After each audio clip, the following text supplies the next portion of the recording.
Gabriel Villalba, naturalmente por cultura, usted es muy joven. Buenos días, antes que nada. ¿Lo ubica Robert Redford? Claro. ¿Alguna claro. película de aquellas que usted recuerde? Icónico, ¿no? Del mundo de la cultura hollywoodense. Es un personaje que, por supuesto, hace a la cultura popular fundamentalmente norteamericana y, bueno, todas las películas que desarrolló, no se me viene a la cabeza alguna en específico, pero no importa, por supuesto, pero estaba ahí. por supuesto que pues es un ícono del cine mundial, ¿no? Un icono, y vamos a entrar a hablar de esto, es una imagen, ¿no? Una imagen que se construye, sobre todo si es un icono político, es una imagen que se construye, una imagen que se va alimentando permanentemente, ¿verdad? Esto es real, ¿no es cierto? Que es una imagen que se va alimentando permanentemente, que se nutre de diferentes elementos, ¿no es cierto? Mágicos, míticos, culturales, sociales e incluso económicos, y que luego se acaba convirtiendo en una figura emblemática. ¿De acuerdo? Sin lugar a dudas. ¿Evo Morales sigue siendo el icono que fue? Pregunto. Sí, teniendo en cuenta que lo simbólico, la construcción simbólica de los personajes tiene una carga, es de larga data, ¿no? No se puede construir personajes políticos, incluso personajes, digamos, personajes públicos, sin una trayectoria continuada en el tiempo, ¿no? Entonces, creo yo que Evo Morales, el momento que nace a la vida política, sindical, es un momento álgido para la cultura política boliviana, ¿no? Tenías una base militar de Estados Unidos en Chimoré, tenías los operativos de la DEA, que estabas hablando hace algún rato, sí. Tenías la erradicación Coca Cero, por ejemplo, ¿no? Proyectos de erradicación destinados desde USAID, desde Estados Unidos para Latinoamérica y para particularmente Bolivia, Colombia, Perú, Ecuador. Entonces encuentras un momento que es el caldo de cultivo para la generación de estas figuras icónicas, ¿no? En determinado momento Felipe Quispe Maicu igual, ¿no? Era un comandante de guerra que comandaba los bloqueos en occidente del país, ¿no? Entonces, momentos... Bueno, fundamental para entender la guerra del gas. Claro, la guerra del 2003, gas, la guerra del agua el 2000, la guerra del gas el guerra 2003, la bueno, huida en de el Gonzalo 2000, Sánchez. la guerra del agua no sé si tanto, ¿no? Ahí yo lo veía más a Olivera, más dirigentes locales, zonales, en Cochabamba, regionales en Cochabamba. pero que es parte de una misma naturaleza, ¿no? Okay. El pensamiento de época de aquel entonces contra las privatizaciones en Cochabamba del agua, Aguas del Tunari, recordemos muy bien, y en La Paz, en el Alto, la venta de gas, que también era otra forma de privatización por puertos chilenos hacia Estados Unidos. ¿Quién ¿no? era el presidente en aquella época? Gonzalo Sánchez de Lozada, ¿no? 2003. Muy bien. Sí. ¿Y en el 2000? En el 2000 también Gonzalo Sánchez de Lozada, si no mal recuerdo. ¿Y no era Jorge Quiroga? A ver, habría que hacer un repaso. Yo creo ahí, que ¿no? sí. Sí, Jorge Quiroga, claro, ¿no? Sí, claro, sí, claro. sí. A Jorge Quiroga le toca la guerra del gas. Le toca la guerra del Del agua. el 2000. Y a Goni le toca la guerra del gas. Exactamente, Esa es la exactamente. cosa. Ese es el dato. Gracias ahí por No, por es que fallece Banzer. Vamos a ver, Jorge Quiroga nunca ha ganado una elección. Claro. Fallece claro. Banzer y es presidente al ser el vicepresidente. Claro, Este claro. es el tema. No es ningún... nunca fue presidente por voto popular, de hecho, No, fue por sucesión. Exacto. Sí, por sucesión tras el fallecimiento del exdictador Hugo Banzer Suárez y en ese periodo presidente, ¿no? Encuentras que todos estos elementos históricos, estos elementos de época, hacen a la construcción simbólica de estos personajes, ¿no? Un personaje político en inicio, Evo Morales, y posteriormente la figura que se llegó a consolidar, habiendo estado 14 años en la silla presidencial a escala regional, mundial y demás. Entonces, hasta en las películas aparece, ¿no? Hasta en el mundo hollywoodense, hablando de Robert Redford. Se cita bastante a Evo Morales en diferentes películas, el secuestro del avión. Sí. No recuerdo una película. Hay una película de Snowden, justamente, que da pues pie y cita, ¿no? Tira los cables de WikiLeaks, más o menos en la película, y cita el ámbito de Evo Morales. Estaba viendo recientemente también. Claro, que es cuando creo que es Benedict Cumberbatch el que hace el papel de Snowden. Sí, no me acuerdo ahora. Esta película hace tiempo que Y justamente una parte de la película hace referencia a ese secuestro del avión en espacio aéreo europeo, ¿no? Que en los hechos fue un secuestro, no dejarte aterrizar en un avión oficial de un estado soberano, no permitir que aterrice en ningún aeropuerto, estando en el espacio aéreo europeo, simplemente por la sospecha de que en el avión se estaba fugando Snowden, pues es un hecho icónico también que marca una época, ¿no? Y construye determinados lineamientos, determinados valores, determinados sentidos del personaje como tal. Y esto se construye en mucho tiempo, Ramón, ¿no? Por eso pareciera tan forzado cuando Jorge Tuto Quiroga, que en todas sus campañas no figura ni una sola huipala, y este es un elemento no menor, pues ahora comparten aftapis, su vicepresidente bailando morenada en una entrada del Alto. Esto se ve bastante forzado para la población porque... ¿Sabe cómo lo ha definido esto Vilma Laroca? ¿Cómo lo... Impostura. Sí, de hecho... O sea, algo que no es natural, ¿no? Algo sí, que impostado, se finge, ¿no? impostado. Sí. Cuando fundamentalmente lo que valora el ciudadano, el votante, es la coherencia, ¿no? Y la coherencia se construye en el tiempo. Esto implica el ámbito del hacer, el decir y el comunicar de una misma manera. Y esto no tiene que ser forzado. ¿Y cómo logramos que no sea forzado? Pues construyéndolo naturalmente en el tiempo. Porque si tú vas a ser una figura pública, si tú vas a ser una figura política, tienes que saber cómo moverte en cada espacio social, en cada contorno social. Y sabes y adquieres esa pericia, pues practicando.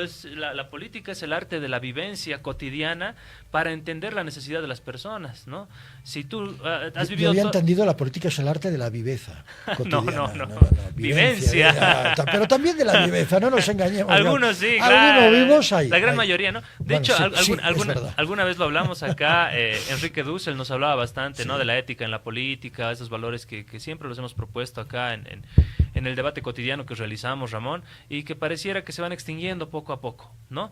Pero, sin lugar a dudas, a ver, nos pongamos en una situación que tú toda tu vida has comido en restaurantes, digamos, de lujo, siempre, y de repente quieres... pasado una semana, pasado 2 días por campaña, porque eres candidato, aparecer comiendo en un mercado popular. ¿Cuál va a ser tu reacción psicológica natural? Va a ser bastante poco natural, va a ser bastante, te vas a sentir incómodo, ¿no? Vámonos, y esto es interesante, porque ya hemos hecho referencias cinematográficas y la gente seguramente nos va a pillar. Me encanta cuando mezclamos la política con la cultura. Yo sé que es una aberración, que es un cóctel que no hay que mezclar, pero que no hay que hacer nunca, pero vamos a hacerlo. Hay una película que se llama Our Brand is Crisis.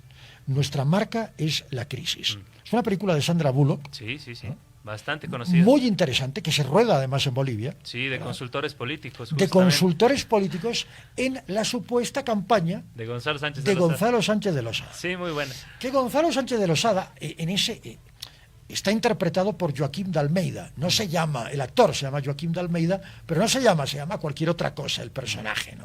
Ok. Y ahí se nota lo que usted dice. Como un candidato de élite, un criollo de toda la vida, neoliberal, si quieren, tiene que bajar a las bases, entiéndase, bajar en el mejor sentido de la palabra, descender del cielo a las bases para empatizar, pisar tierra, pisar barro, ensuciarse para compartir con la gente. Porque la asesora le dice, usted no conecta, usted no está conectando, usted no tiene piel, usted no tiene esa cercanía con el pueblo. No tiene calle, digamos. No tiene calle. Le falta cancha, le falta calle. Y él acaba asumiendo que ese es el camino y al final gana la elección por un acto de corrupción en el último momento que se le demuestra a un candidato popular. Sí. Mucho más popular. En fin, sí, es interesante. De hecho, hay una frase que se me queda de esa película, ¿no? Que es fundamental. Cuando agarra su peine y se termina sacando la mixtura. Sí. ¿No? Y dice, el peor la peor maldición de un político es la mistura, dice, ¿no? Sí. O sea, era un cariño de la gente que popularmente en prestes, en los actos más cotidianos de los sectores populares, pues la mixtura, los pétalos de rosa son algo normal que te tiran como muestra de cariño, ¿no? Y él terminaba sacudiéndose el saco, limpiándose con el peine, entonces da cuenta de la falta, si quieres, de coherencia entre lo que propone el candidato y a quienes quiere gobernar, y esa brecha bastante grande entre el que quiere gobernar y la gente que tiene que gobernar. Entonces, lo incómodo que se ha debido sentir en aquella época, y bueno, la película lo hace referencia también, convivir con tanta gente que tú desprecias sus culturas, que tú desprecias sus saberes, a ver, ¿no? O te molestan, ¿no? No sé si las desprecia, pero te molesta, ¿no? A lo mejor es que a lo mejor no se trata ni de despreciar ni de que moleste, sino de no entender. Claro, no lo llegas a entender. Como no es tu cultura, como no la tienes incorporada, como no forma parte de tus costumbres, ni siquiera de tu imaginario. Entonces, se nota ficticio. Sí, se nota algo que no es natural, que no es normal, ¿verdad? Esa es mi opinión. Y se nota a kilómetros, ¿no? Cuando Jorge Tuto Quiroga participó de muchísimas campañas. Yo, que haya seguido cada una de sus campañas, nunca había compartido Aptapis, por ejemplo, ¿no? Esto yo no lo puedo ni afirmar. Y ahora resulta que se sienta en una conmemoración de un evento proselitista, en un Aptapi, y se ve totalmente impostado, ¿no? Se ve que no sabe si se va a sentar, va a estar de pie, las señoras están sentadas y él está parado. O sea, se agarras con la mano, si no, no sé si... o si vas a pedir cubiertos, ¿no? Claro. Perdón, los cubiertos, no. Y esto pasa en todo lado. Alguna vez recordarás tú, era previo a las elecciones municipales en La Paz, y el candidato César Dottweiler prefirió irse a Dumbo a comer un plato paceño con cubiertos y se sacó una foto ahí. Que no me acuerdo de esto. Esto es emblemático. Esto es emblemático. A ver, César Dottweiler se va a comer a Dumbo. Y él lo sabe, hablamos alguna vez de este tema, ¿no? Fue bastante interesante. ¿Por qué? Porque tienes a las citas, una fiesta emblemática de los paceños. Era a las citas. Era a las citas, vale, sí. Vale. Una fiesta emblemática de los paceños que hubiera sido un boom, porque tenía para mí la alcaldía en bandeja de plata con todo el ámbito de los teleféricos, el señor César Dottweiler, a quien le mandamos un saludo, por supuesto. Y aquel entonces hubiera sido un boom, que él aparezca en las Salacitas y como un plato paceño, como todos comemos un plato paceño, ahí mismo, en la misma feria de las Salacitas, ¿no? Ahí con la gente. Con la gente, pues, claro, ¿no? Que sí, claro. Y resulta que sube una foto en Dumbo con un plato paceño y con cubiertos. Entonces, bueno. Hay candidatos que ellos mismos se autodestruyen, ¿no? Y ahí lo dejemos, digamos. Entonces, no, es que podemos poner otros ejemplos. Sí, hay un montón, el de Tuto que te digo. Yo en una campaña electoral, creo que fue la del año 2000, sí, 2001 o 2001. Lo vi a Gonzalo Sánchez de Losada en campaña con Carlos Mesa, compartir con un montón de gente. Y te das la mano con toda la gente. Y tú ahí no estás, tú das la mano y abrazas y dejas que te besen y besas y tal. Es política, ¿no? Es política. Y yo me acuerdo de haberlo visto a Goni después en el vehículo con alcohol. Claro, y con no alcohol. No eran épocas de COVID, ¿no? Y no eran épocas de COVID. eran pre-épocas de COVID. Correcto. Ahora con la nueva... No, ni existía. Ahora yo diría... Se entiende, digamos. Ahora se entendería, pero en aquella época no había COVID, no había ninguna amenaza de cualquier tipo de infección. Sí. De hecho... Esto sí lo vi. Eso podemos entenderlo desde esa noción, si quieres, o ese valor de desprecio, ¿no? Bueno, he tocado a mucha gente, estos me van a contagiar algo, digamos, ¿no? Como si fueran leprosos la gente normal, la gente de a pie, pero también se daba en otros espacios, ¿no? Me comentaban la misma anécdota del compadre, digamos, ¿no? Del compadre Palenque, que también era un personaje altamente popular, altamente querido. De hecho, su cuando fallece, el traslado hasta el cementerio es un acto emblemático, histórico de la ciudad de La Paz, y cómo lo querían, pero también realizaba esta acción, ¿no? Ahora uno puede decir... Palenque también... Sí, me comentaban lo mismo. Es que una cosa es lo que a uno le comenten y otra cosa es lo que ve. No, sí, me lo comentó alguien que vio, ¿no? Y bueno, pero puede ser que hayan sido personajes muy adelantados en la higiene para su época. Correcto. O en su defecto que no compartían, pues, no era habitual para ellos eso, ¿no? Porque si para ti es habitual todo el tiempo saludar a tu vecino, a saludar a la gente, estás acostumbrado a eso, pero si te sometes a un escenario, un espacio en el que no estás acostumbrado a que mucha gente te bese, mucha gente te toque, mucha gente te dé la mano, pues obviamente te vas a sentir incómodo, sea antes, durante o después, ¿no? Entonces, es un aspecto de construcción simbólica del candidato, es un aspecto de imagen, es un aspecto de representatividad que se trabaja mucho, ¿no? Y lo vuelvo a decir, Ramón, se trabaja no un mes antes de la campaña, no 2 meses antes, se trabaja incluso años. Si tú realizas el análisis de, por ejemplo, el señor Jorge Tuto Quiroga, otro ejemplo, el señor Samuel Doria Medina, en sus primeras campañas y estas últimas, te vas a dar cuenta que incluso la sonrisa es diferente. Han trabajado incluso en la sonrisa. Pero está muy bien que está muy bien. Está muy bien, es marketing político. Porque estos trabajos se realizan en años. No puedes cambiar un personaje de la noche a la mañana, ¿no? Y además el personaje tiene que estar predispuesto a asumir las críticas y a decir, claro, tengo que cambiar en este aspecto, ¿no? Y son campañas que se elaboran con muchísimo tiempo, con muchísimos años. Incluso hay campañas que se elaboran sabiendo que se va a perder, diciendo, en esta campaña vamos a perder, pero vamos a incrustar, vamos a incorporar estos elementos en tu imagen y ya para la siguiente vas a ganarla, ¿no? Es cuando la persona se convierte en personaje. La persona puede ser personalidad, de hecho son personalidades políticas, se convierten en personajes y en muchos casos en caricaturas de sí mismos. Sí, de hecho... Cuando tú no eres genuino se nota la lengua. Se nota kilómetros, la gente lo percibe. ¿no? Es algo que es fácilmente perceptible, como tú muy bien lo dices, pero hay que también tener diferentes elementos de construcciones y de construcciones naturales y de construcciones con coherencia, y esto lo ves gente especializada que se dedica exclusivamente a esto, estudia toda su vida para eso, los consultores políticos, ¿no? Y se dan tours, campañas por campañas, elecciones tras elecciones en Latinoamérica, en Estados Unidos, en Europa, y se dedican exclusivamente a eso, y por eso cobran lo que cobran, como en su momento lo dijo Andrónico, ¿no? $300,000. Al final, ¿qué pasó con todo aquello? Al final... De verdad, al final... Llegó Antoni, al final llegó Antoni. Se fue... Antoni Gutiérrez. Gutiérrez Rubí. Sí, Antoni Gutiérrez Rubí.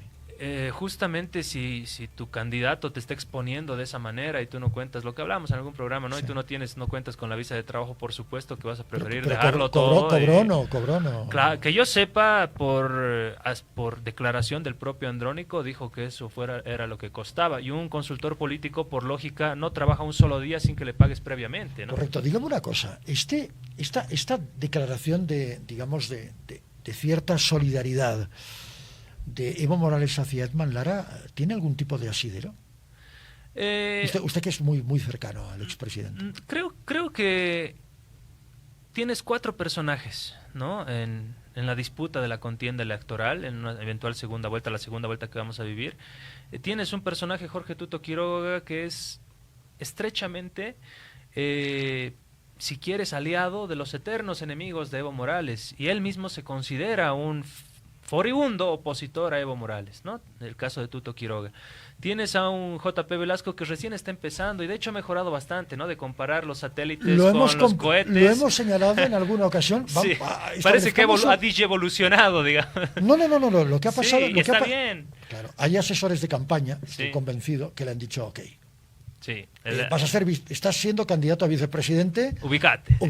Sí. O sea, lee un poco, prepárate, nosotros te vamos a orientar, te vamos a decir cómo, en fin. Y es loable que... Y se nota el trabajo, se nota el trabajo. Se nota bastante, pero es loable que los candidatos como tal lo asuman y reciban esa crítica y digan, muy bien, yo soy el inexperto acá, yo no sé nada de política, como en algún momento lo dijo, y le voy a dejar mi asesoramiento a los que verdaderamente saben, ¿no? Es normal. Y es algo loable, es algo admirable. Muchos otros políticos quizás no lo hacen, ¿no?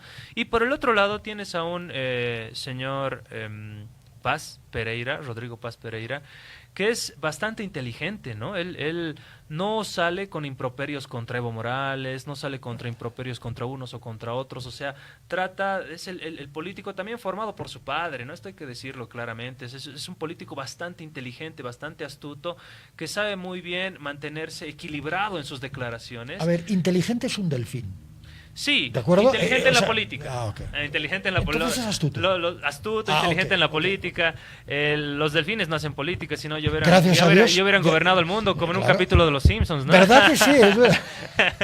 Sí, evidentemente. Es verdad. Hoy con la referencia cinematográfica estamos muy bien. Sí. De hecho, entonces, obviamente es bastante equilibrado en eso. Y en algún programa de radio, respondiendo ya ahora sí a tu pregunta, con gusto. Dijo Evo Morales que considera a Edman Lara un outsider, ¿no?, de la política. Pero los outsiders también se construyen. Recuerda que a Milei lo consideraron también un outsider, pero 5 y 8 años antes era el principal invitado en los programas más importantes de Argentina. Tertuliano, panelista, sí, en fin. Pero no era porque, digamos, a ver, el productor de los programas los productores de los programas más importantes de economía y de política de Argentina, que además son programas en horario estelar, generalmente en la noche. No, muy pensados. Muy pensados, lo invitaban frecuentemente. Entonces, esa es una construcción también, ¿no? Que te inviten frecuentemente, no a uno, no a dos, no a tres, sino a los programas más importantes de Argentina. Es que estás construyendo a un personaje, ¿no? Entonces no es exclusivamente un outsider, alguien alejado de los círculos políticos, no, porque los medios también hacen política, y eso está bien. La sociedad civil, la sociedad política hace política, y los medios de comunicación también. De determinada manera hacen una política, si quieres, no política partidaria, en unos casos sí, en otros casos no, pero ejercen influencia en el pensamiento de las personas, y ejercer influencia en el pensamiento de las personas es hacer política, claro que sí. No nos gusta a nosotros tanto ejercer ese tipo de influencia en el pensamiento, sino que se desarrolle pensamiento, no influir, simplemente damos ideas, compartimos ideas de todos lados y que al final la gente vaya. Acá en Bolivia muchos no interesa influir, ¿no? No me gusta mucho eso de influir. Muchos medios rehuyen a las calificaciones, si quieres, o los rótulos políticos. En Estados Unidos y en Europa tienes medios de comunicación que dicen nosotros pertenecemos a la socialdemocracia. Fox News te dice nuestro pensamiento está alineado al Partido Republicano de Estados Unidos, ¿no? La primera editorial del Deber, si lo revisan, van a encontrar nosotros pertenecemos al Partido Liberal y respondemos a la línea ideológica política del Partido Liberal. Te dice la primera editorial en físico escrito del periódico El Deber, ¿no?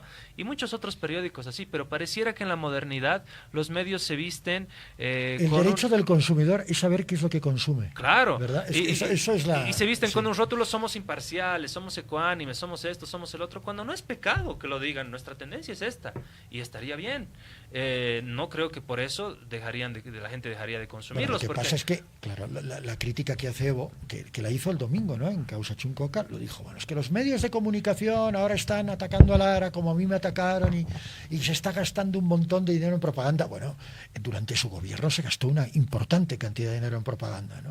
Sí, que inauguraba una canchita en Villa Fiorito, donde fuera, y él iba y había que transmitir aquello, ¿eh? Sí, de hecho, ahora esto es muy de Evo. Ahora que hablamos de las canchitas, imagínense si no hubiéramos tenido esas canchitas como la de Villa Ingenio del Alto, no hubiéramos clasificado el repechaje. ¡Qué buena! O no hubiéramos tenido... No, ahora va a ser... Atención, esto es... No hubiéramos tenido Paniagua, no, pero... No, Gabriel, esta sí que es de campeonato.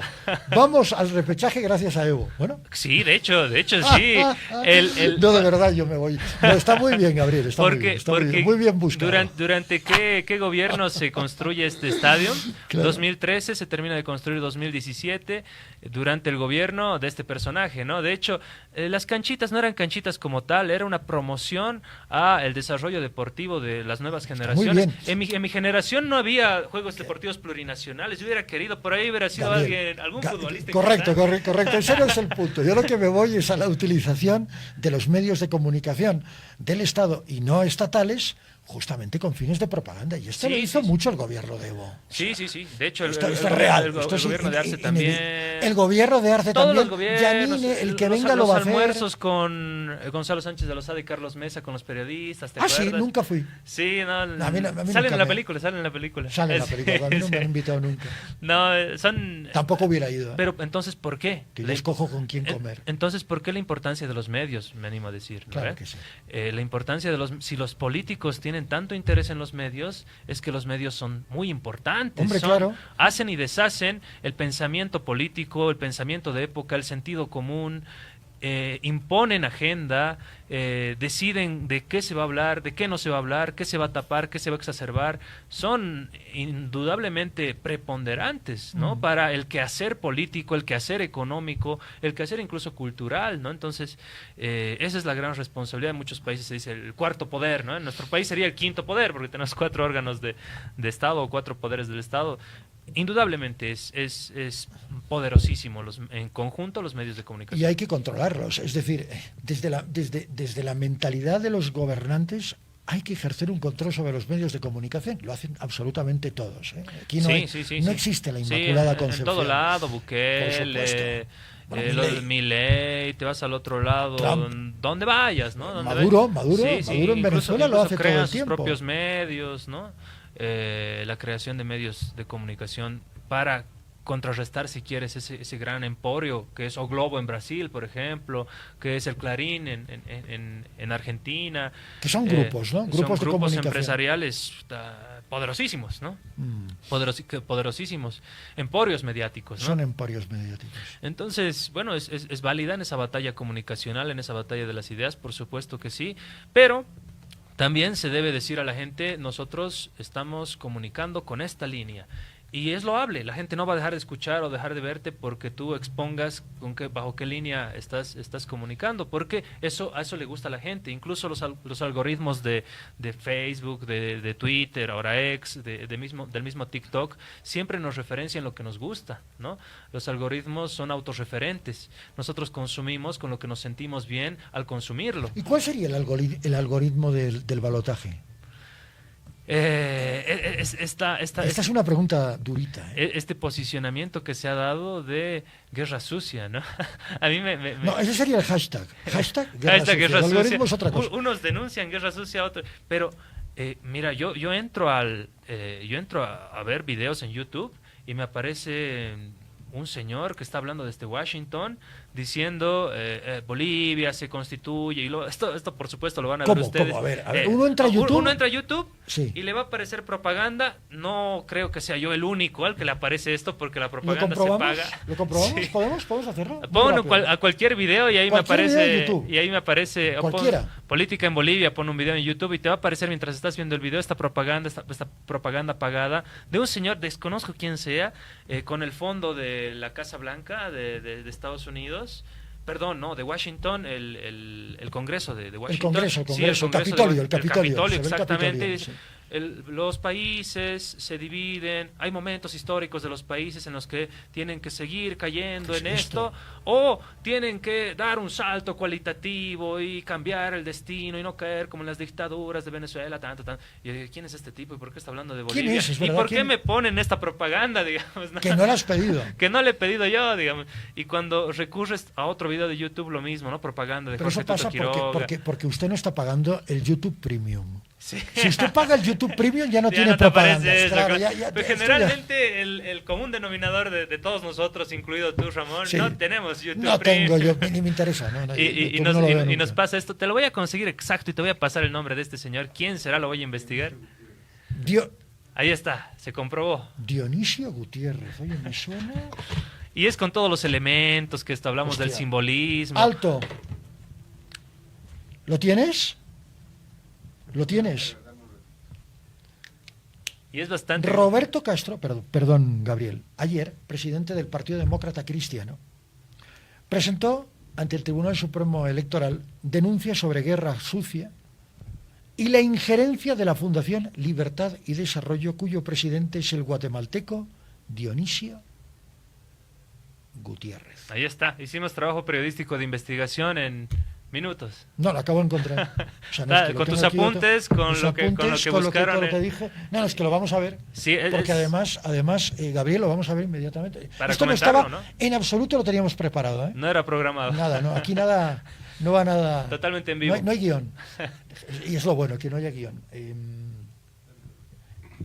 Me gustaría compartirlo con la audiencia y con usted, por supuesto. Sí, de hecho, y si me pasa a mí... ¿Quién es Dionisio Gutiérrez? Y si me pasa a mí, esto le pasa a un montón de jóvenes, a un montón de gente que recurre a las plataformas como YouTube para ver un video musical, para consultar cualquier cosa, para ver un tutorial, y pum, pum, pum, te llega de entrada todos estos videos, ¿no? Que es bombardeo mediático, propagandístico, con fines eminentemente electorales en favor de uno de los candidatos. Sabemos cuál. Entre las cosas que dice... Yo esto lo he comentado, además...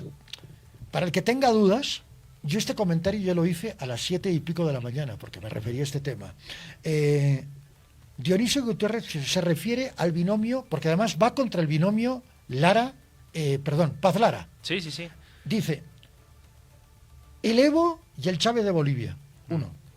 Hipócritas astutos y tiranos disfrazados. Es bien fuerte, ¿no? Es muy duro esto. Es bien fuerte. ¿Lo tienes? ¿Lo vamos a ver? Adelante. Lo compartamos con ustedes también a esta hora de la mañana. Son las 10 de la mañana, exactamente con 5 minutos. Okay. En la próxima elección presidencial en Bolivia, las opciones están claras. Por un lado, Rodrigo Paz y Lara Montaño, el Evo y el Chávez de Bolivia, representan el pasado marcado por el populismo, la corrupción y la incompetencia. Por el otro, Tuto Quiroga ofrece la oportunidad de un futuro distinto, construido sobre capacidad, honestidad y esperanza. El voto será la llave del destino nacional. Para conversar sobre la crucial elección presidencial en Bolivia y para América Latina, tengo el gusto de presentarles a Neomar Hernández, periodista latinoamericano con maestría en ciencia política y escritor. Neomar, bienvenido a Razón de Estado. En la próxima elección del 19 de octubre, Bolivia tiene dos opciones. Rodrigo Paz, un exalcalde incapaz con acusaciones de corrupción y heredero de Evo Morales, o Tuto Quiroga, un líder capaz y honesto, respetado en el mundo libre. ¿Qué está realmente en juego en la segunda vuelta electoral en Bolivia? En juego está echar... Claro, es que no queremos... Cuidado, que si nosotros difundimos esto, podrían decirnos que también estamos haciendo guerra sucia, porque la piel está tan fina que no se sabe la división, que no se sabe qué divide, qué frontera, qué barrera divide la guerra sucia de la guerra... digamos, política. A mí no me gusta la palabra ética. Guerra. La disputa política, claro, ética, disputa, si quieres, ¿no? Yo no había llegado hasta tan lejos en este video, porque generalmente cuento los segundos para pasar esta propaganda. Omitir, ¿no? Pero, sí, pero generalmente te aparece esto en cada video, en cada búsqueda de YouTube como propaganda y publicidad pagada, ¿no? Y esto es grave, porque es clara... propaganda. ¿Quién paga? Y quién paga, y además los elementos que has visto, ¿no? Y el Capitolio, el obelisco. Sí, o sea, está totalmente claro hacia dónde va direccionada la propaganda, y te ponen, y te ponen, y te bombardean, y te bombardean, y te bombardean con propaganda. ¿Con qué fin? Obviamente, todos nos damos cuenta, pues promocionando a un determinado binomio en detrimento e incluso insultando al otro. Me causaba extrañeza como el activista o periodista ya directamente la pregunta direcciona absolutamente todo. Entonces, ¿para qué preguntas si ya tiene la respuesta en la propia pregunta, digamos, ¿no? Claro, es una pregunta absolutamente direccionada. Los califica de lo peor a unos y los califica como salvadores a otros en la misma pregunta, ¿no? Entonces ya, bueno, está de más el entrevistado, digamos, ¿no?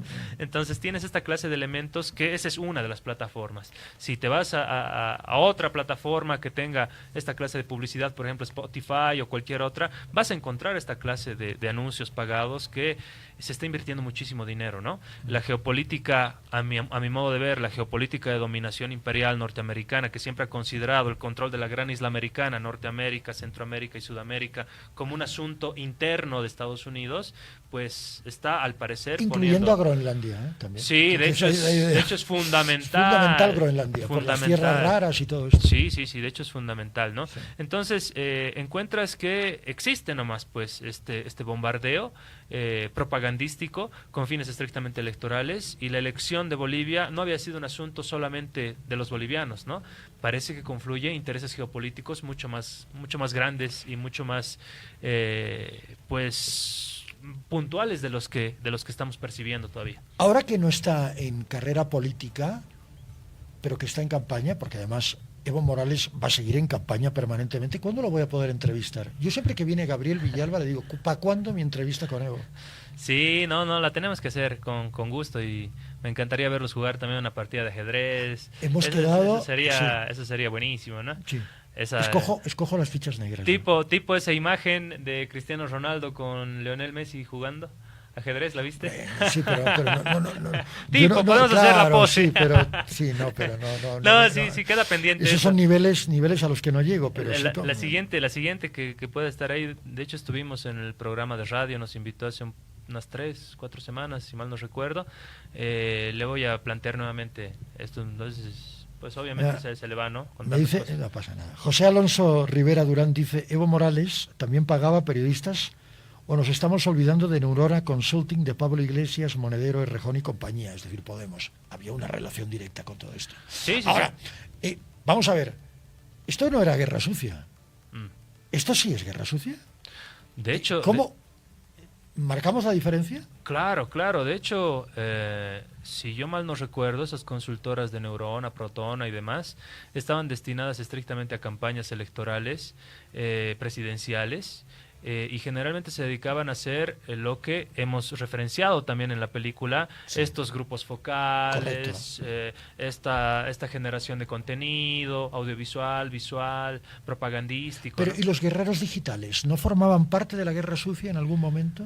De hecho, existe una petición de informe escrito que justamente realizó el señor Arturo Murillo Prijic cuando era senador al entonces Ministerio de Comunicación. Recordemos que hoy el Ministerio de Comunicación ha perdido total autonomía, se ha convertido en un viceministerio del Ministerio de la Presidencia, como era antes en otras épocas, ¿no? Sí.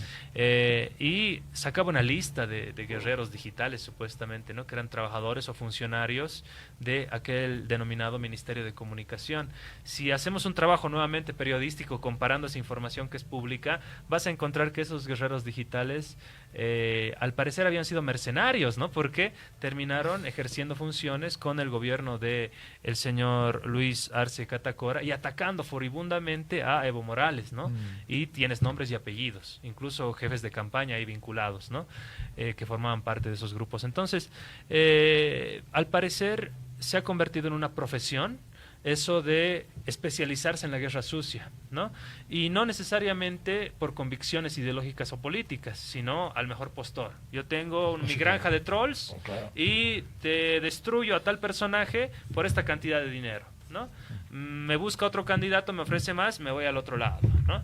Entonces, al parecer las convicciones, los principios ideológicos se diluyen y lo que prima es pues el dinero, ¿no? O cuánto de plata te puede dar X, Y, Z candidato. Gabriel, la política es un gran negocio. Sí, para muchos. Es un gran negocio, siempre lo ha sido y lo seguirá siendo. Lo importante es saber en qué parte, como dijo J.P. Velasco, estoy en el lado correcto de la historia.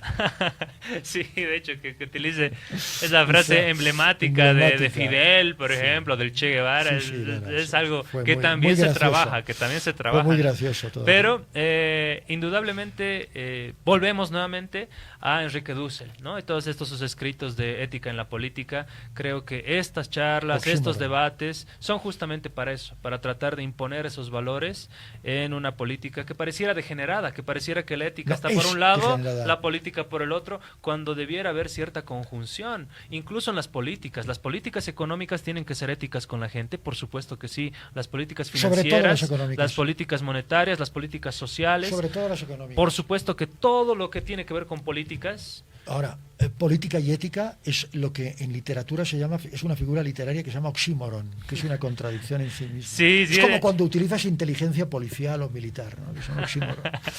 Gabriel Villalba, muchas gracias por haber estado con nosotros y por haber hablado de cine también. No, un gusto compartir como siempre contigo, Ramón, con tanta gente a través de este prestigioso medio y pues a seguir planteando ideas en esta batalla de las ideas, que es lo que a todos nos gusta, ¿no? Si todos pensáramos igual, qué aburrido sería el mundo. No. Y tenemos que tener también un sentido de tolerancia hacia las ideas contrarias. Totalmente de acuerdo. Y aprovecho el medio para solidarizarme también con la ex ministra, presidenta de diputados, presidenta del Senado, Gabriela Montaño, que sufrió esas agresiones en el aeropuerto de Cochabamba. ¿Cuándo? Esto... El fin de semana, el pasado fin de Me semana. estoy enterando, la verdad que Sí, pasó eso. El pasado fin de semana fue algo emblemático. De hecho, en sus redes sociales, en su cuenta de ex, también ella lo denunció. Gente Que ha intolerante. habido agresiones, perdón, porque hay que verlas. Aquí a los violentos hay que ponerlos al frente, hay que mandarlos al frente. Agresión, escrache, Sí, que sí, fue sí, el sí, tema sí. de la semana pasada, porque... Tema de esta semana, este fin de semana pasó esto. Bueno, en realidad Sí. la semana pasada, ¿no? Porque escrachean en teoría, a Lara en el fútbol. Sí, sí, sí. Luego, sí, dicen que Luego- lo escrachean en el aeropuerto. Sí. Y- Y ahora los actos de intolerancia A contra ver, Gabriela Montaño. De hecho, vamos a salió en buscarlos. Fides. No, la verdad que no, Salió ni idea, en ni- varios medios ni idea, pero los- de comunicación el Y- día y de ayer. también a María Galindo en la Universidad En la del Alto. Universidad del O sea, Entonces que estamos tampoco es viviendo, cuestión pareciera aquí- que estamos volviendo a algunos políticos, pareciera que les conviene este ámbito de reposicionar la polarización en la sociedad, y la polarización genera violencia, Totalmente. genera intolerancia, genera este tipo de Y agresiones. la polarización, bien entendida, genera el debate de ideas. Sí, Pero sí. cuando es una polarización a la mala, genera esto, ¿no? este tipo de embestidas brutales. La tenemos. Esto pasó en el aeropuerto Cochabamba. Jorge Wilstermann, en Cochabamba, el fin de semana.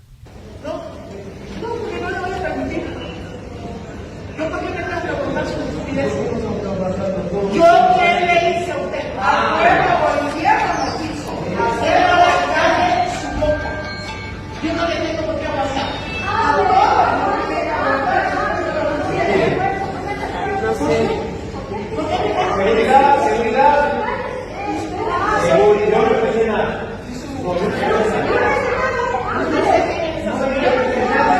Entonces deje de ser ignorante. Ella empezó a insultar. Ignorante. Racistas.